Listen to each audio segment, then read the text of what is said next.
Hello and welcome to the Ego Chall Podcast. This is episode 48. My name is Preston Byers, and as always, I'm joined by my co-host Justin Binkowski.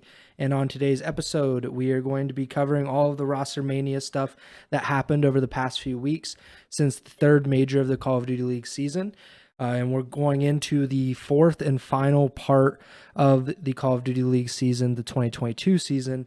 We're going to give our predictions for the first set of qualifying matches before Major 4. But before we do any of that, how are you doing, Bink? I'm all right. Ready to talk some COD. Yep, we have not been around for 2 weeks, I think, maybe 3 weeks. It feels like a long time, and quite a bit has happened since we last spoke. We figured that there would be some rosters moving around ahead of the final set of qualifying matches for the CDL season. Considering teams are kind of running out of time, especially those teams at the very bottom or in the middle of the pack even because of how clumped up everybody is in the standings. So teams kind of had to make moves to ensure that they have their the best possible position heading into the final quarter of the season. Let's go through some of these roster changes. Let's start with the Gorillas. So classic or not classic, Gunless. I got Nicky D on the brain. Gunless, he came back like a month or so ago from his illness. He replaced Spart in the lineup, who Spart had that success with LAG. They won the second major, but they kind of struggled after the midseason break. Gunless comes back in. They still don't really seem to find their footing. They ended up not doing well at the major as well. And LAG has decided to make two moves to their roster. Spart is coming back into the starting lineup in place of Gunless, and Neptune, formerly of the New York Subliners, is going to LA in place of Asim, who I believe he said that there were some personal reasons that he did not want to divulge about why he didn't pursue going to another team. But Spartan and Neptune, they are in. Gunless and Asim, they are out.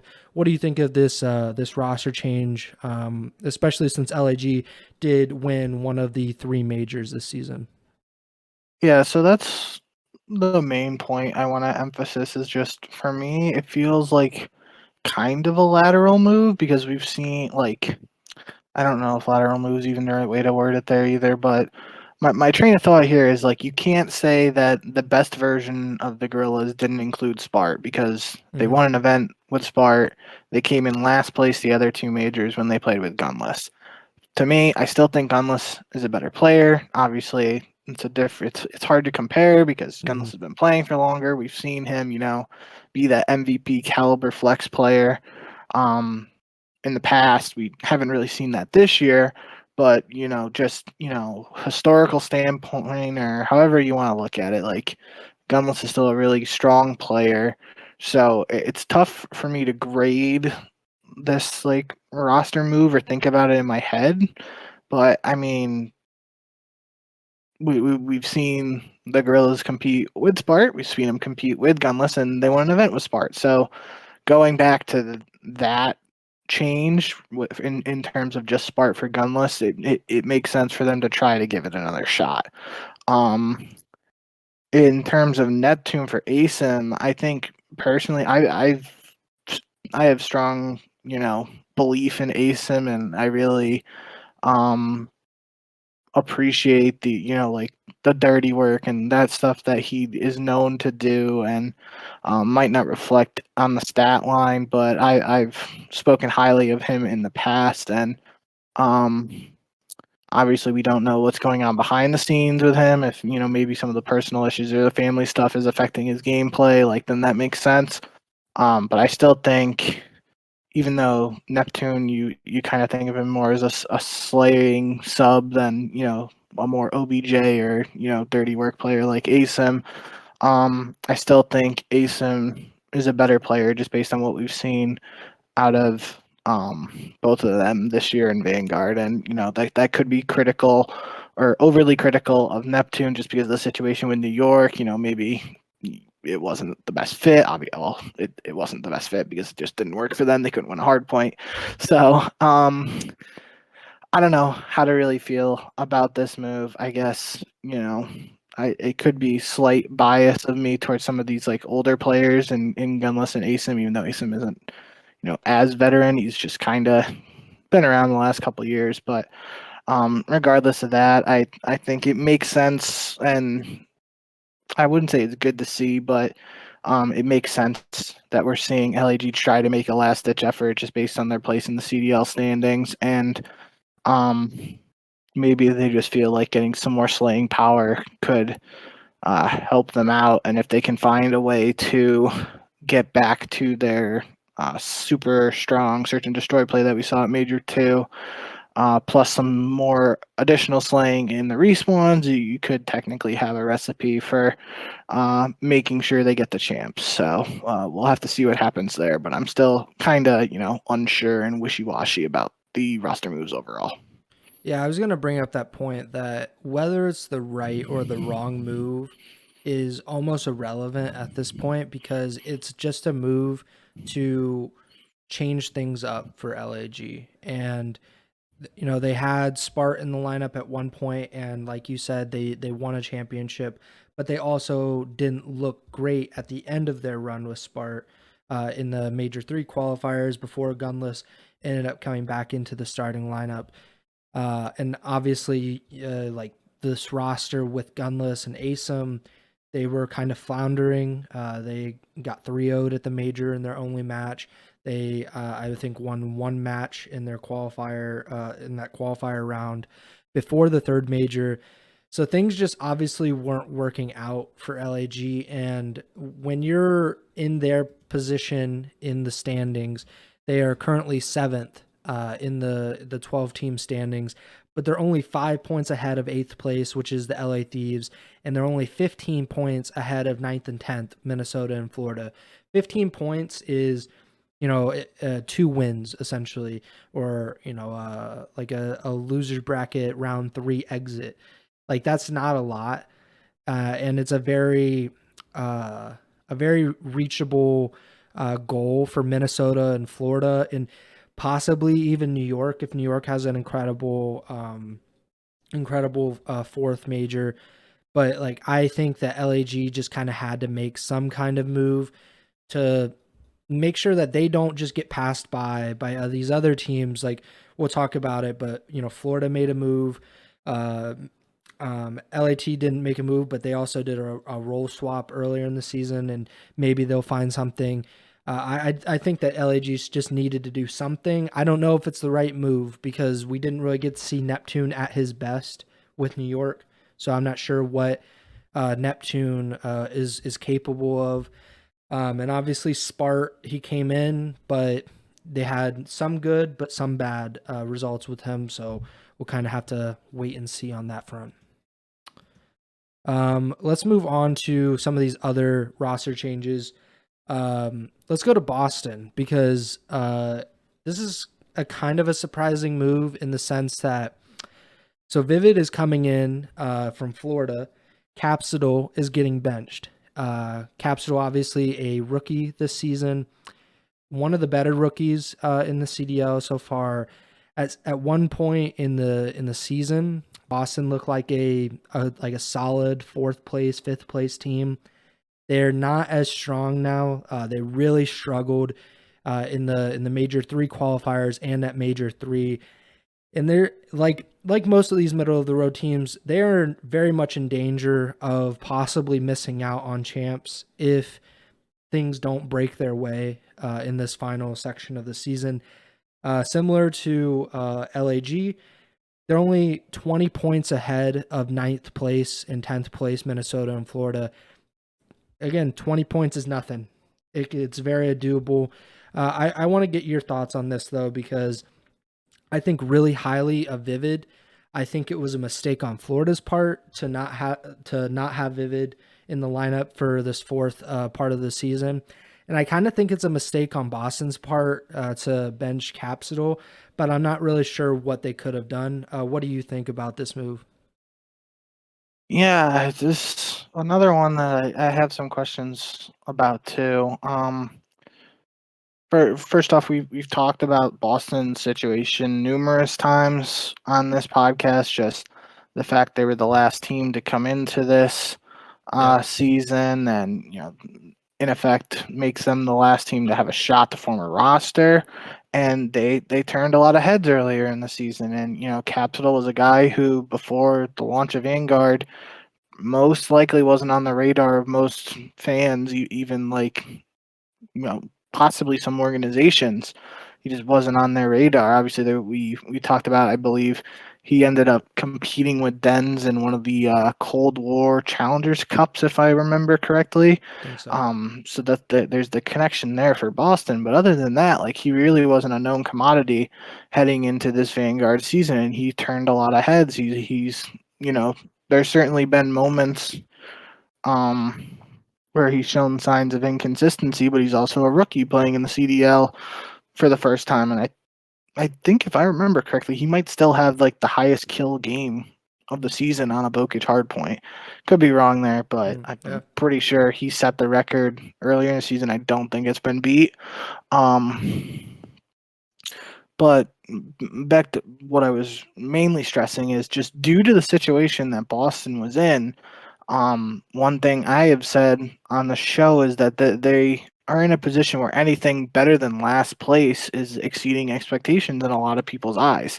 Obviously, that's not like the mentality you want in a league like this where only 12 teams. No, there's no tanking or draft picks because there's no tanking because there are no draft picks or anything like that. So you don't want to come in last place just because you're a competitor. But developing Capitol seemed like something Boston, I mean, even Nero to some extent, developing these younger players it felt like that was a direction we were going to see Boston continue to go in. And although I'm pretty sure Capitol just won a Challengers Cup.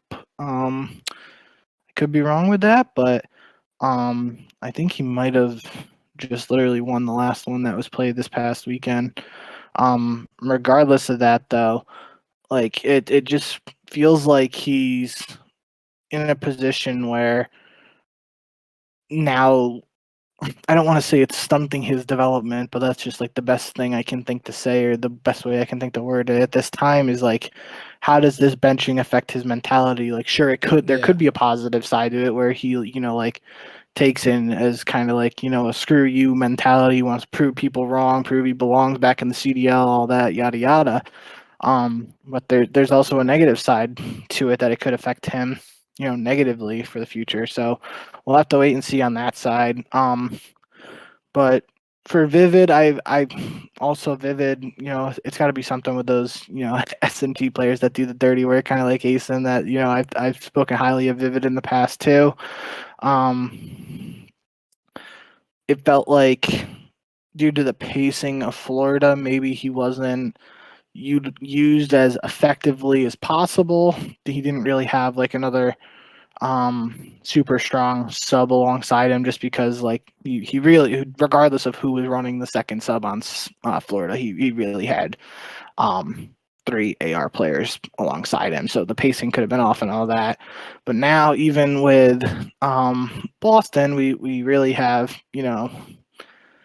TJ's not strictly a sub like he may have been known in the past. He's been more of a flex this year, and even just due to the strength of the automaton on land, we've seen Nero with the automaton a lot. So I'm not really sure how the pacing is going to work with Boston either now, but it is worth mentioning there was that rumored Washington roster earlier in the season. I don't remember who the fourth was. It might have been Paul X or Venom, but there was was Paul.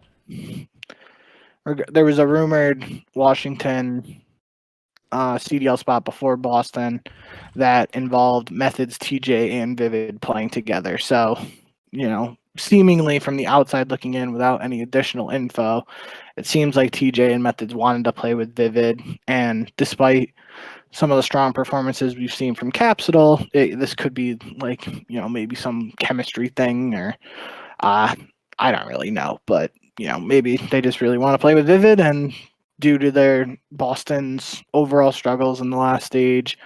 As a unit, they're going to give it a shot. So, kind of similar to LAG. I'm really not sure what to think of the move.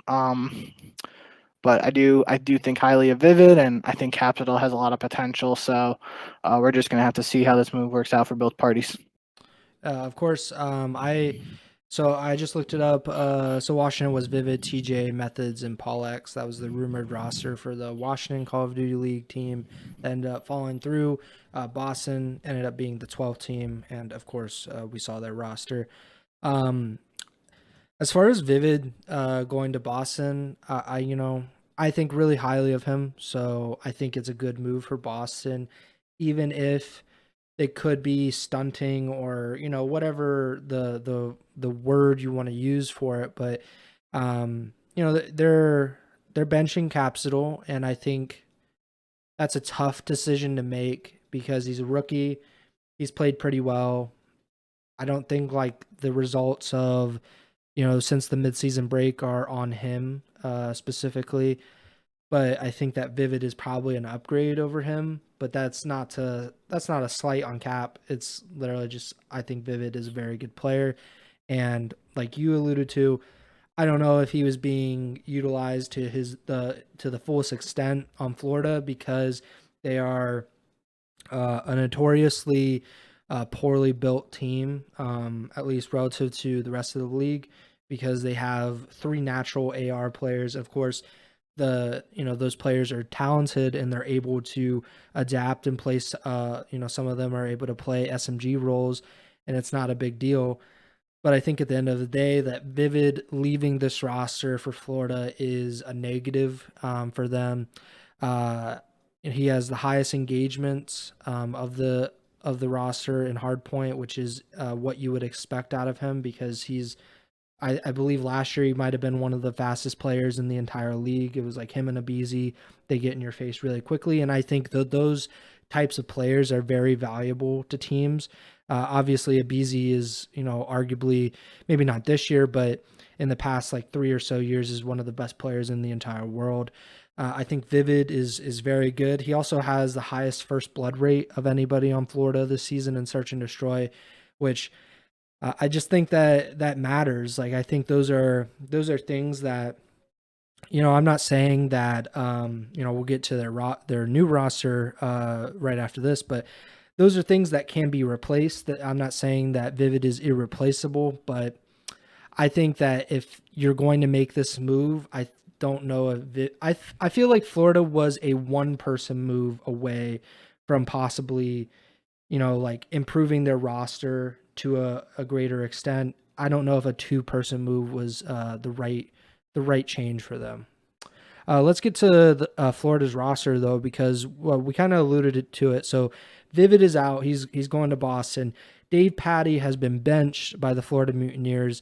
And Major Maniac, formerly of the Minnesota Rocker, is on Florida's starting roster now, alongside 2 Real, who is a Challengers player that competed with Major Maniac in Challengers, and making his CDL debut.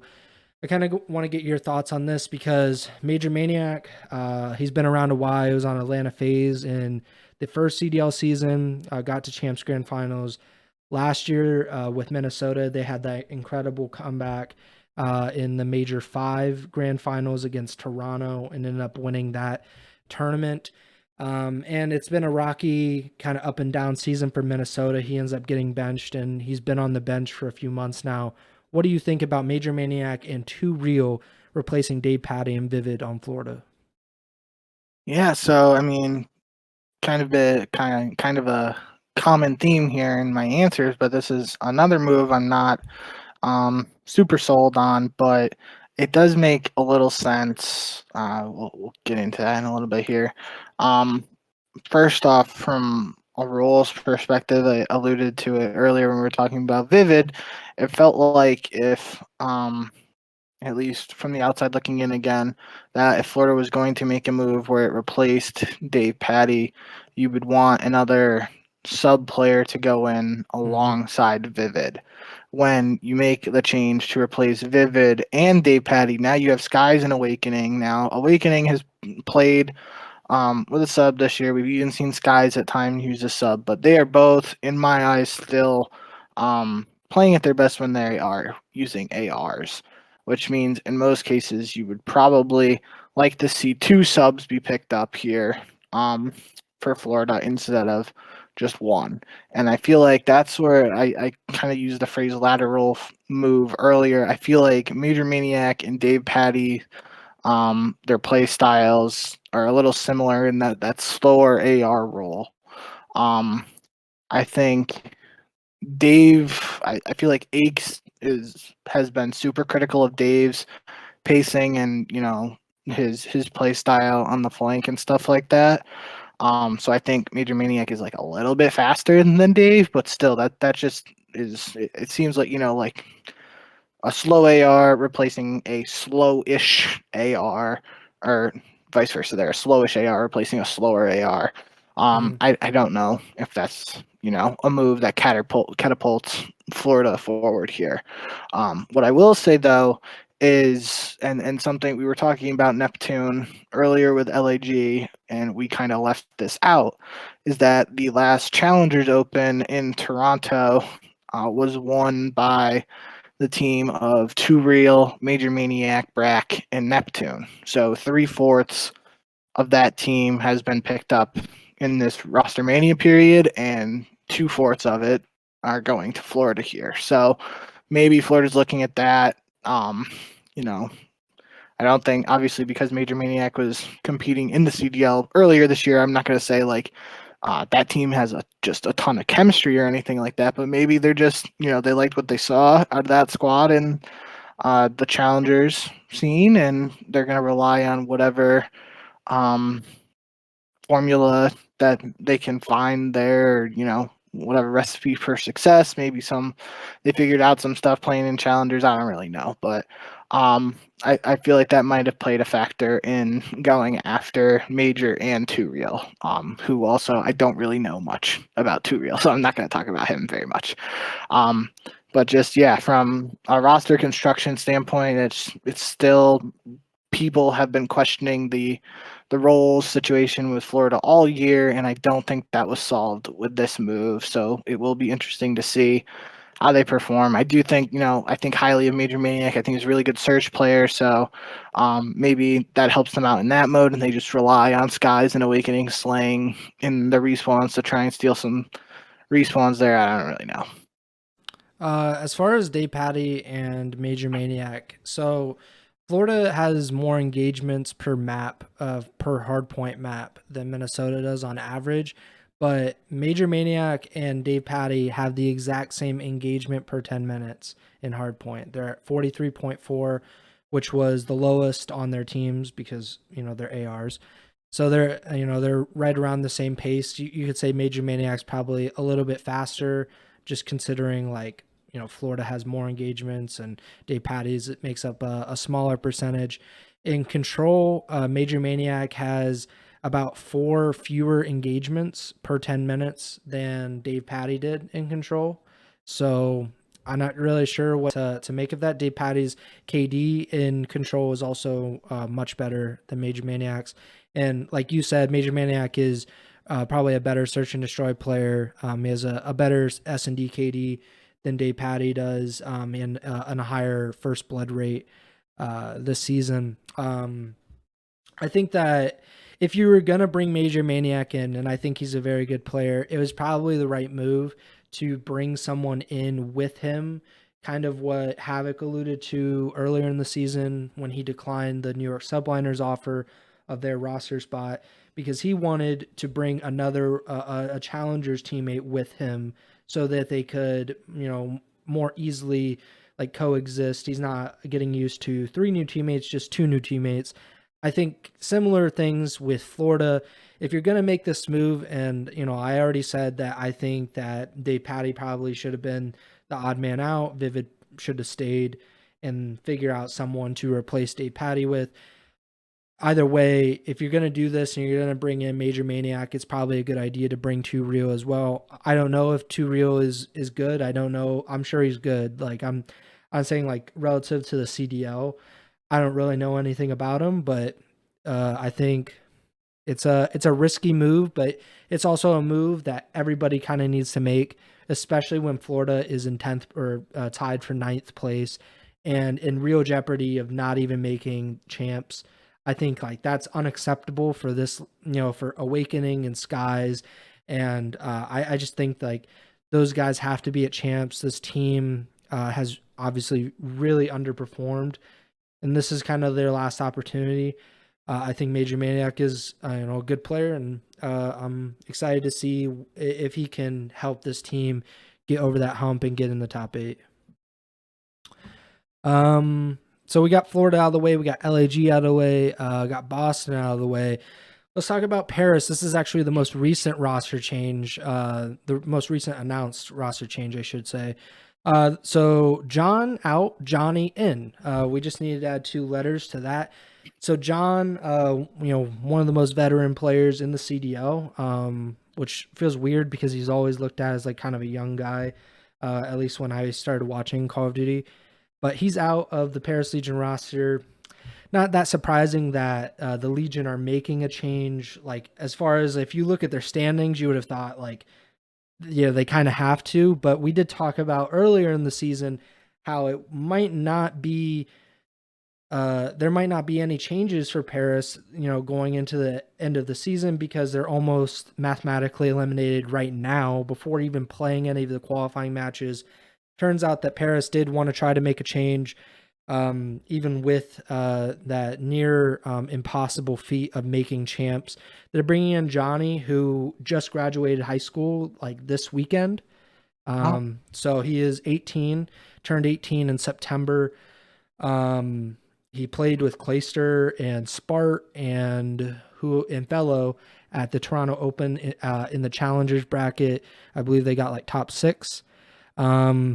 I don't really know what to make of him. Obviously, if he's 18 and getting a CDL spot, he's probably pretty good. But I don't know. Like, he can be good. It's not going to matter. Like, they're going to, even if they win, the major, they're very likely not going to make playoffs. That's how far back they are.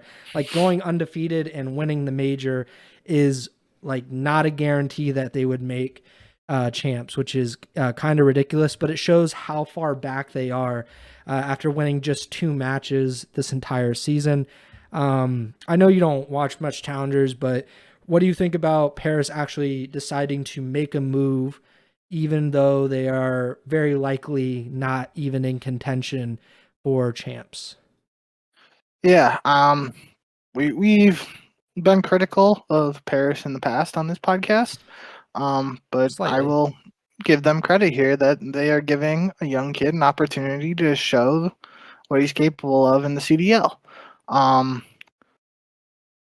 Regardless of that, giving him the opportunity, this move only makes sense to me if you, yeah, how do I want to word it?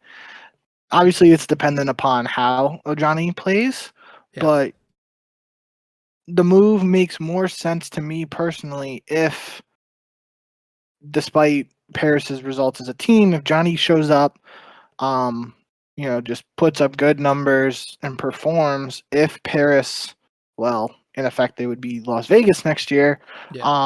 If the Legion use this as an opportunity to scout a young player like Ojani and then sign him on and try to develop him and cultivate him as a player to potentially be a part of the team next year. If they're just, giving him an opportunity and he doesn't resign, obviously, again, depending on his performance, then the move doesn't really make much sense to me just because of, like you said, how big of a hole they're in. But yeah, that's the way I'm looking at it, at least, is like this is a great opportunity for him and kudos for Paris for giving him that opportunity. But just because of how far back they are, it's that next step beyond this season, what this move means for the organization going forward there. Because, I mean, again, there is definitely a world where Ojani doesn't perform, and then that conversation doesn't really mean anything. Then he just got a shot, and then he's got to get another shot down the road. But if he plays well and, Paris or the Legion decides to go in another direction and not use this opportunity to re-sign him for next season, then that I'm going to be more critical of the move. Yeah, I think that it makes sense if he is part of their long-term future, or, the next year, the next whatever 12, 14 months. If he's part of that, then it makes sense. It also makes sense if he has an incredible like 4-week run with the Legion, and then they sell, like they allow another team to buy him out and they make some money. That makes sense to me. If he does whatever, if he does well, let's say, they're not going to do anything. Like, say they win one match, they win 2 matches, Johnny plays well, and he just walks at the end of the season. Like, somebody needs to answer for that, Like, somebody needs to say, like, why did you do this? Because this was a move that made much more sense a month ago. It made even more sense, or it made sense 2 months ago, 3 months ago. Like, these moves should have been made already. Like, there's no way that you should be at the end of June making this decision when you're 2-17 on the season. Like, that's kind of ridiculous in my opinion. I'm not saying like they shouldn't have done it, but this should have been done earlier. I think this is probably the way that they should have went. As soon as they figured out that this roster wasn't going to work, like the original roster with like Fellow and Temp and everybody, like as soon as that didn't work out, they should have figured out a way. Okay, like, can we sell Temp to anybody? Like, is any other team that's trying to win a championship, like, do they have a need for Temp? Because Temp has been very, very good this season, and I feel really bad for him that he's had to stick up with this team, because he just deserves better. And I'm not saying that the other players don't, but I also just think, like, for most of them, at least Temp has proven in the past that he can be like a game changer. I think of it like when he was on Splice in Black Ops 4, he was very, very good. And I think that he's capable of that. I don't know if the other guys are capable of it, but I'm glad that they're getting opportunity. I just think like this should have been happening a month or 2 ago, considering they have not won a regular season match in nearly 3 months. So their last win was on March 25th. It is June 23rd. It's almost 3 exact months since their last win. They have 2 this season, one over Seattle and one over Toronto. They did get those 2 Pro-Am Classic wins, one over LAG. So, I mean, that's cool, I guess. And they also beat the Ultra NA Academy team. But yeah, I'm confused, but that's kind of par for the course with me and Paris. I just don't understand the direction of it. Maybe things will change next season or in the off season when they officially shift gears from Paris and they focus on Las Vegas. Maybe at that time they're willing to put in more money. Like, maybe they'll be based out of Las Vegas, build facilities for their players, try to compete in terms of salary with other teams, because I mean, it's definitely rumored that they don't try to compete with any of the teams on salary. So I think that I'm happy for Johnny. I hope he does an incredible job for the rest of the season and the rest of the Paris Legion roster, because I want them to, at the end of the season or in the off season, be able to say, like, we didn't win a lot, but I think I'm capable of more, and I want to get paid more. I want to play on a better team, etc. But we'll see. So that's Paris. Let's talk about Optic a little bit. So it looked like, for a little bit at least, that Illy was going to come back into the starting roster for Optic Texas. He's been out for, I think, about a month due to his thumb injury, which forced him out of the Pro-Am Classic mid-tournament, actually. And he said that Illy did. He made a video on the Optic Texas YouTube channel, and he said that he will be out at least for a little bit longer, and that ProLoot will continue to be the substitute for Optic, and that he will fill in for Illy for the time being.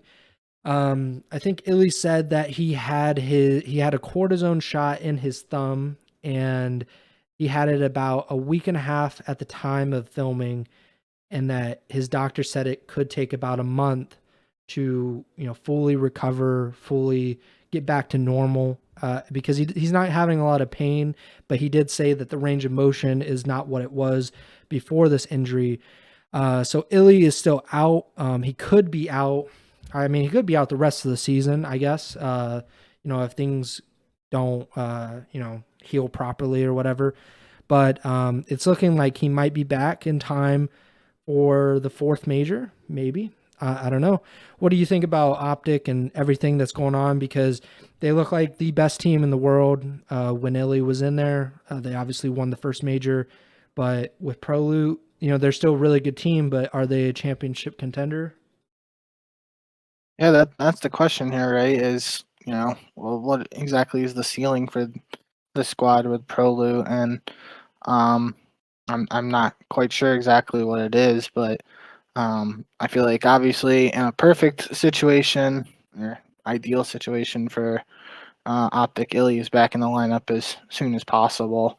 Um, but that's not the reality we're in right now. So Yeah. they're just gonna have to weather the storm. Prolu, we've said it, or I've said it at least when we've talked about Prolu, and there were those people who felt like, after one super strong performance from Prolu in an online qualifier match, that he should be on Optics roster, permanently moving forward in place of Illy. And, I was like, well, let's pump the brakes here on that, as other people were too. But regardless, we've seen Prolute play well, and we've also seen the team as a whole not perform well with him in the lineup. So there's certainly some question marks there, but the biggest thing for me is, although we have seen strong performances out of him, just based on the talent around him, he doesn't need to do that. They in my opinion at least, they need one of those guys doing the dirty work when you have Shotzi and Dashy just absolutely popping off, and even Scump has been playing very well this year. Um, they need one of those guys who's willing to do the dirty work while everybody else is getting the kills. So like Prolute doesn't have to go out and drop 40 kills a map. He just has to fill Mhm. the gaps really.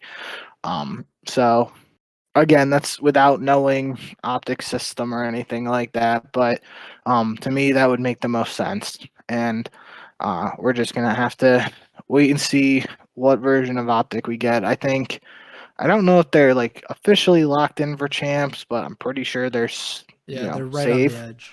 So like really, they just need to get through this situation that they're currently in, and hopefully for their sake, Illy is able to recover as soon as possible. And maybe Major Four isn't realistic, but in my eyes, they want Illy for the big one for champs at the end of the year, and I feel like that's got to be the target for the squad at this point.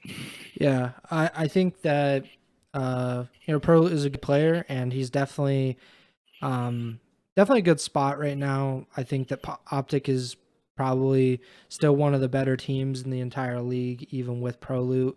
And like that's kind of a hard feat sometimes with a substitute. But I'm interested to see what Optic does or how they react when Illy is supposed to come back. Maybe he comes back in that final set of final week of qualifying matches. Maybe in the fourth major. Maybe at champs. I don't know. I'm not sure exactly what they could do or what they will do, but it's I mentioned, I think in the pre-show or whatever, when I said it's kind of similar to the Clayster situation from last year with New York, where Clayster had like a hiatus for like a month or so before the end of the season. He didn't play the final major with New York, and then he ended up coming back in for champs. We talked about whether that would affect the team, practicing with another person, playing matches with other people, and then having that, that regular, that starter coming back into the roster. I'm not sure if that'll be the same with Optic, but I think that's something to keep an eye on, especially since they've really had Atlanta FaZe's number this year. Atlanta still, they're the number one team right now, at least in terms of the standings. And Seattle looks like they could be a legitimate threat to the championship. So without Illy, are they able to beat those teams? With Illy, without like all of the practice and all of the preparation over the past month and a half, I don't know. Like that'll be a really interesting scenario if it does come down to it with Illy and Pro Loop. Let's talk about London. So London, they were, I think, solidly the third place team in the league earlier in the year. They look like, behind Optic and FaZe, they seem to be the third best team in the league. It's been a while since they've been really thought of. We kept picking against them earlier in the year, and they kept proving us wrong, and then they just stopped proving us wrong. Well, they started proving us wrong because we kept picking them, and then things kind of went a little haywire. But they've struggled a lot, and they decided to bring Gizmo back into the starting roster in place of Harry. So Gizmo, he briefly exited the lineup earlier in the year for personal reasons.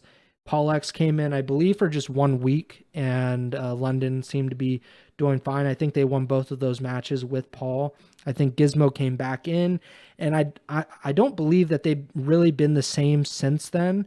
I think some of that probably has to do with a little bit of their schedule, but also they scored 120 points within the first like month and a half of the season. And since then, they've scored 30.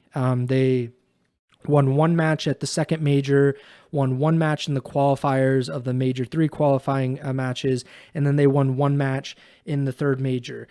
That's pretty hard. Even it's going to be tough to hold on to their spot. They're currently in 4th, despite only picking up 30 CDL points over the past month or 2 months. But like I've said in this episode already, they're only 30 points ahead of 8th place. They're only 40 points ahead of 9th place. So 40 points, they've gotten 30 points in a month and a half. So it's very possible that even if they don't slip out of the top 8, they could be like a 7 or 8 seed at the end of this this run. What do you think about Gizmo coming into the lineup and replacing Harry?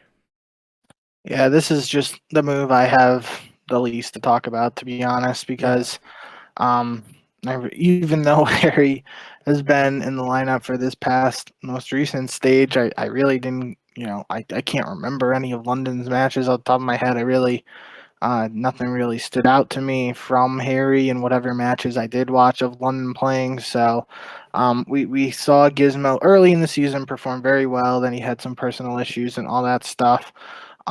So, if he's able to get back to that form we saw earlier in the season, this could be a solid move for London, but I'm not really sure what to expect, and I'm not gonna just sit here and say like, oh, this move makes London a top 4 team. Like I just don't know. So I don't really have much to say on this front. But that does it for the ROSTERMANIA stuff. Let's go quickly through the standings, and we might as well just mention their rosters because obviously a lot of things have kind of changed in the CDL, especially in the middle and the bottom end of the standings. So Atlanta FaZe, they've officially locked in their spot at the CDL championship this year. They are currently in first place. They are 35 points ahead of Optic Texas, who are in second place. So Atlanta's roster hasn't changed all season. BZ, Celium, Simp, and Arcides. They have Prestini as their substitute, but I don't think he's going to be seeing any more time this season. Optic Texas, we just mentioned them a little bit ago, but Prolu has been standing in for Illy. He will continue to do so for the time being, and he's teaming with Dashy, Scump, and Shotzi. They are in second place, and I don't think they've officially clinched it, but I mean, I wasn't a math major, but I don't understand how they could not get 8th place at least with everything. So they're pretty much locked in, and they have a very real chance of grabbing the number 1 seed. Third place, the Seattle Surge, the team that won the most recent major. They won the Toronto major just a few weeks ago. That roster is Accuracy, Mac, Sib, and Pred. And they look really, really good. London Royal Ravens, we just talked about them. Afro, Nasty, Zero, and Gizmo is back in the starting roster. They are in 4th place. 10 points ahead of the Toronto Ultra. The Ultra, Bance, Cami, Kleenex, and Insight, a team that's stuck by their roster this entire season. They've been a little shaky at times, but they seem to be trending upward, and this is the right time to do so. They are 10 points ahead of 6th place Boston Breach. We talked about them earlier in the show. Vivid, who has been acquired from Florida, he will be teaming with Nero, TJ Haley, and Methods. Los Angeles Guerrillas are in 7th place. They have a roster of Slasher, Hook, Neptune, and Spart. Los Angeles Thieves, we haven't talked about them this show, but Draza, Kenny, Octane, and Envoy are still the roster. They are clinging on to 8th place in the standings, which is a very precarious position for them. They are 10 points ahead of 9th and 10th place, which is Minnesota and Florida. Minnesota's roster is Attached, Priesta, Standy, and Havoc. In Florida, they have former Rocker player Major Maniac with 2 Rio, Awakening, and Skies. 11th place, the New York Subliners. Oh, our sweet Crim 6 is very much in danger of not making champs. The most winningest player in Call of Duty League history. His team has 70 points. They are 50 points back of 8th place, so they have a lot of ground to make up. At least currently in 11th place. Their roster is Hydra, Crim 6, Polex, and Kismet.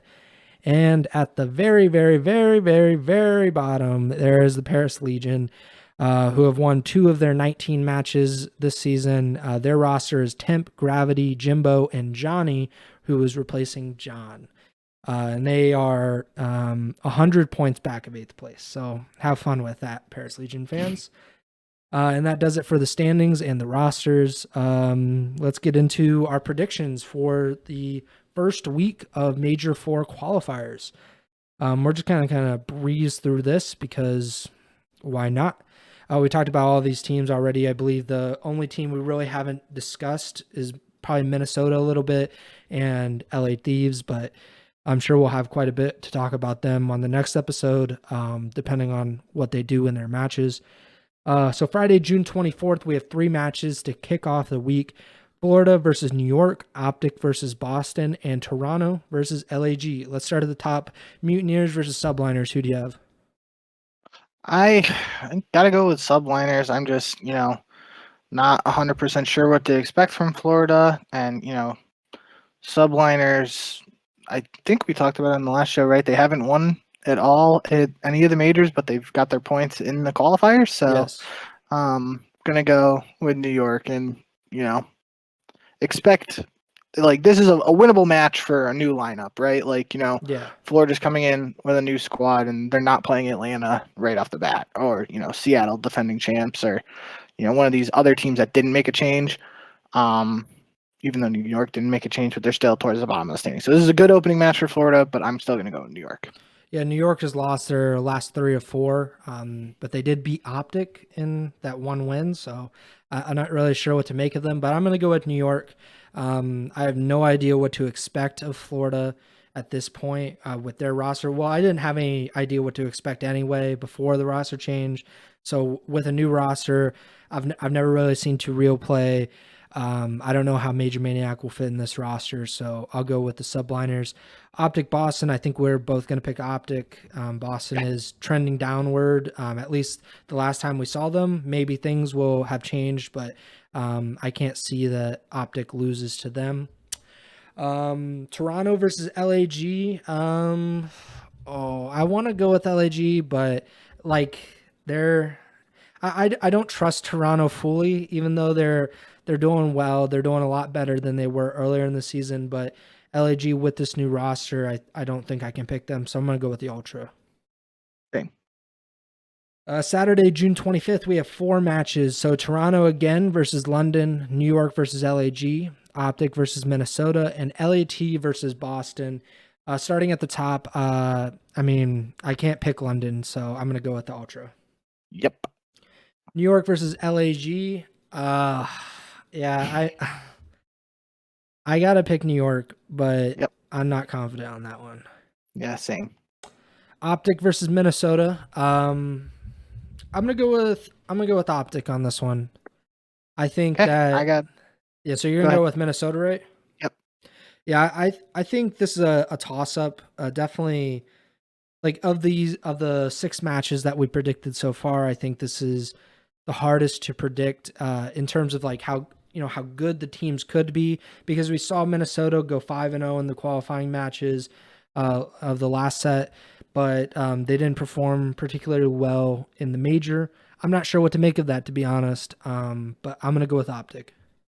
Yeah, my thought process here is that although Minnesota didn't have the best performance at the major, they did go 5-0 in the online qualifiers last time. So maybe they just this lineup in particular hasn't lost an online qualifier match. Maybe they just performed better online. Don't really know, but they haven't lost one of the online matches, so I'll stick with them here. But again, like you said, this is kind of a toss up. I could see it go either way. Final match on Saturday is the LA Thieves versus the Boston Breach. I'm gonna go with LAT. I'm not really too sure about this Boston lineup, but I'm very excited to watch this match, to be honest. Yeah, I think this is essentially as big of a I don't want to say as big, but this is almost like a must-win match for the Thieves. Like if they lose this match, that'd be very concerning to me. Just because we've seen LA Thieves be inconsistent, in particular during these qualifying matches, and it could be because they're playing from Los Angeles. All the online excuses, whatever you want to make. But playing a team like Boston, fresh off a roster change here, this is almost a must-win in my book for the Thieves. Well, it definitely has a lot of implications for standings, because LAT, like we said, 8th place. They're only 10 points ahead of 9th and 10th, and they're only 10 points behind Boston in the standings. If Boston loses to Optic on day 1 and they go into this match against LAT on day 2, they could be tied at the end of it if the Thieves are able to win that match. On Sunday, we have 3 matches. We have Seattle versus Paris, Florida versus Minnesota, and LAT versus Atlanta. So neither one of us are picking Paris, of course. So we're going to go with Seattle over the Legion. I don't think we really need to discuss it. I mean, I'm perfectly fine if the Legion do win. I think we'll have an interesting chat next week, but I don't see it happening. Florida versus Minnesota. I think Minnesota's going to win. I don't, like I said, I don't know what to expect with Florida. And Yep. even, and I feel weird picking against the Rocker, even against Optics. So I'm going to pick them. And LAT versus Atlanta could be an interesting matchup, but LAT is not Optics, so I have to pick Atlanta. They're not Seattle either. They don't have Nikki D. No Nikki D in sight. No Greenwall in sight. So I'm going to go with FaZe. Yep. Phase up. All right, so that does it for our predictions. So that's the first week of the Major 4 qualifiers. So make sure to tune in on YouTube if you're interested in watching the online matches. So we only have like 30 matches left of online. Only 3 weekends of online matches for Vanguard left this season. And then we get the final major, and then we get to champs, which it was officially announced this week, I believe, that champs will be held in Los Angeles, which is like the 6th time in like 8 years. So champs 2022 will be in Los Angeles at the Galen Center on the campus of USC from August 4th to the 7th. So this is the 2nd straight year that they're going to use the Galen Center for champs, and this is the 7th time that champs will be held in Southern California. I didn't think it was the Galen Center last year for champs. Wasn't it at Texas? Let me look. I mean, regardless. Really Codpedia says Galen Center for 21, but I'm not sure. I know that they did the last major of the season in Texas. Yeah, and I thought they just whatever. Either way, if I'm wrong, then it's the 6th time that they'll be in LA or Southern California or whatever. Point stance. Yeah, they really like LA. So August 4th to 7th, that's when champs will be. The top 8 teams will be competing in the playoffs. And controversially, I don't know if you heard, I don't know if you were on Twitter this week, but Challengers champs will only feature 8 teams. which has been a big point of contention among challengers teams, because there will be $250,000 on the line. But they'll bring the top 4 teams from the challengers leaderboard, which I believe like the Toronto Academy rosters have essentially locked at least 2 of those spots up. And then there will be one additional team from North America, Europe, APAC, and Latin America. They have to play through last chance qualifiers. So, thoughts and prayers to the challengers players, because it sounds a little bit rough, but apparently, Doug Sensor, he put a petition out. It's already gotten like 2,000 signatures, so maybe they'll change it. I believe they told challengers players that they weren't going to change it, but we'll see. I don't know.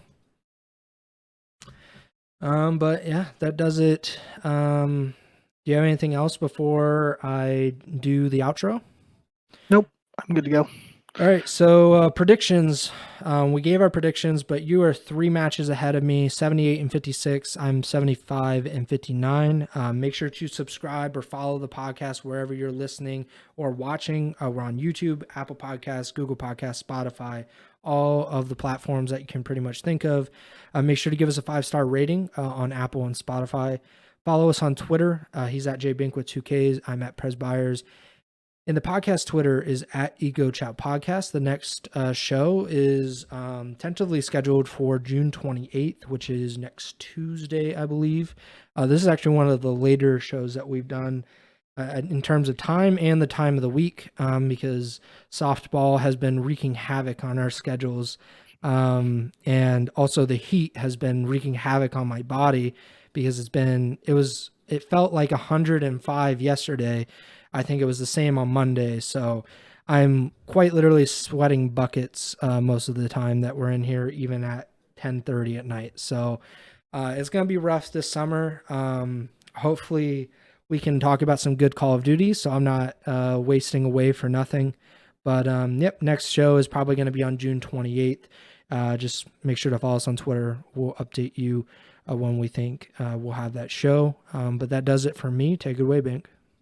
Yep. Thank you guys, as always, for tuning in. Obviously, had a little bit of a break there because of the CDL going on a little bit of a break again. But we're back now. Should be here, assuming 3 shows for the 3 weeks qualifiers. Then we'll have the major recap and at least champs preview and recap. So we're looking at, should be like 6 weeks of shows coming up. I think I did my math right there. Regardless, thank you guys, though, for tuning in. Hope you enjoyed a little bit of a quicker one, and got some good matches to watch this weekend and some new rosters, new players debut, and all that jazz. So thank you guys, as always, and remember to send the chow.